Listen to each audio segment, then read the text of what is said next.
আপুনিও শিৱ ভগৱানৰ আশীৰ্বাদ লাভ কৰিব বিচাৰিছে নেকি? আপুনিও হয়তো তেখেতক নিজৰ ইষ্ট দেৱতা হিচাপে ভাবে বা হয়তো আপুনি পূজাও কৰিব পাৰে বা বিপদৰ সময়ত আপুনি শিৱ বাবাৰে নাম লয় বা আপুনি যদি পূজাও নকৰে কিন্তু শিৱ বাবাৰ সৈতে আপুনি কানেক্ট কৰিব বিচাৰিছে নেকি বা শিৱ ভগৱানৰ আপুনি সহায় বিচাৰিছে নেকি? আপুনি যেনেকৈ এতিয়া বৰ্তমান সময়ত অৱস্থাত নাথাকক কিয়, আপোনাৰ মানি প্ৰব্লেম হৈ নাথাকক কিয়, মুঠতে যিকোনো আপোনাৰ প্ৰব্লেম নচলক কিয়, সকলো সমস্যাৰ আপুনি সমাধান শিৱ ভগৱানৰ পৰা লাভ কৰিব বিচাৰিছে নেকি বা আপুনি লাইফটো সুন্দৰভাৱে গঢ়ি তুলিব বিচাৰিছে নেকি? যদি বিচাৰিছে, আজি মই এটা বহুত বেছি শিৱ ভগৱানৰ সৈতে কানেক্ট কৰিব পৰা এটা এঞ্জেল নাম্বাৰ দি যাম, যিটোৰ পৰা আপোনালোকে প্ৰায় খুব কম দিনৰ ভিতৰতে যদি ভক্তিভাৱে কৰে তেনেহলে সুন্দৰভাৱে আচলতে সংযোগ কৰিব পাৰিব বা শিৱ বাবাৰ সৈতে আপোনালোকে কানেক্ট কৰিব পাৰিব আৰু বহুত বেছি ভাল আশীৰ্বাদ লাভ কৰিব পাৰিব। যিটোৱে আপুনি ভাবে সেইটোৱে আচলতে আপোনাৰ হবলৈ গৈ আছে। মুঠতে এনেকুৱা ধৰণৰ ভিডিঅ' আপোনালোকে হয়তো ক'তো পোৱা নাই আৰু কোনো নানে মোৰ বাহিৰে, গতিকে চেনেলটো পটাপট এতিয়া ছাবস্ক্ৰাইব কৰি ল'ব এনেকুৱা ধৰণৰ ভিডিঅ'ৰ বাবে, আৰু ভিডিঅ'টো নিশ্চয় এটা লাইক কৰিব আৰু বন্ধু বৰ্গৰ লগতে ভিডিঅ'টো শ্বেয়াৰ কৰিবলৈ নাপাহৰিব। গতিকে মই ডাইৰেক্টলি আহি যাব বিচাৰিছো, বেছি কথা নকওঁ, এই ভিডিঅ'টোৰ মূল বিষয়টো লৈ বা টপিকটো লৈ। প্ৰথম কথা, আপোনালোকক মই যিটো এঞ্জেল নাম্বাৰ দি যাব বিচাৰিম, সেই এঞ্জেল নাম্বাৰটো মতাৰ কিছুমান ৰুল আছে, কিছুমান নিয়ম আছে। সেইবিলাক যদি আপোনালোকে নামানে তেনেহলে আপোনাৰ ক্ষতি হ'ব পাৰে, আপোনাৰ কিন্তু লাভ নহয়। গতিকে ৰুল কেইটা প্ৰথমতে আপোনালোকে জনাটো বহুত বেছি দৰকাৰ, বহুত বেছি প্ৰয়োজন।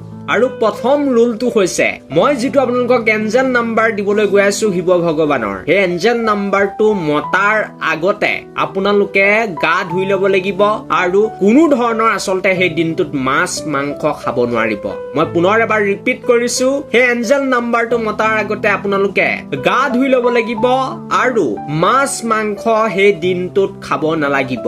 যদি মাছ মাংস নাখায় তেনেহলে কামত দিব, বা গা ধুই যদি আপোনালোকে ভক্তিভাৱে কৰে তেতিয়াহে আচলতে কামত দিব।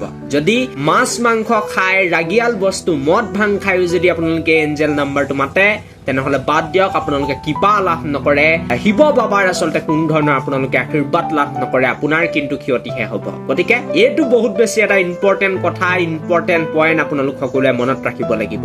যদি এই ৰুলটো আপোনালোকে ফ'ল' কৰিব পাৰে তেনেহলে নিশ্চয় এই এঞ্জেল নাম্বাৰটো আপোনাৰ কাৰণে। তাৰ লগতে আৰু এটা ৰুল আপোনালোকে মানিব লাগিব, যিসকলে শিৱ বাবাক সদায় সোমবাৰে পূজা কৰে তেওঁলোকে নিশ্চয় বেলেগ একো কাম নকৰিলেও হ'ব, এই এঞ্জেল নাম্বাৰটো মাতিব পাৰিব যিকোনো টাইমতে, প্ৰায় 10-15 মিনিট 20 মিনিট সময়ও মাতিব পাৰিব। কিন্তু যিসকলে পূজা নকৰে তেওঁলোকে আচলতে শিৱ বাবাক পূজা কৰিব লাগিব প্ৰতি সোমবাৰে, তেতিয়াহে আচলতে এই এঞ্জেল নাম্বাৰটোৱে খুব সোনকালে আচলতে কামত দিয়া দেখা যাব। নহলে কিন্তু দেৰি লাগিব পাৰে আৰু সহজতে আচলতে আপোনালোকে কানেক্ট কৰিব নোৱাৰিব বা ভগৱানৰ কৃপা আপুনি সহজতে লাভ নকৰিব। এইটো এটাও বহুত বেছি ডাঙৰ পইণ্ট। আৰু মই এতিয়া আপোনালোকক জনাব বিচাৰিছো সেই স্পেচিয়েল কোডটো, যিটো কোড আপোনালোকে যদি প্ৰায় দিনটোত 15-20 মিনিট মাতে বা আপোনালোকৰ যি মনৰ ইচ্ছা আছে সেইটো যদি পূৰণ কৰিব বিচাৰিছে তেনেহলে সেই কোডটো আপোনালোকে লিখি ল'ব পাৰে, মনত ৰাখি ল'ব, 4238365। গতিকে এই এঞ্জেল নাম্বাৰটো আপোনালোকে মাতিব লাগিব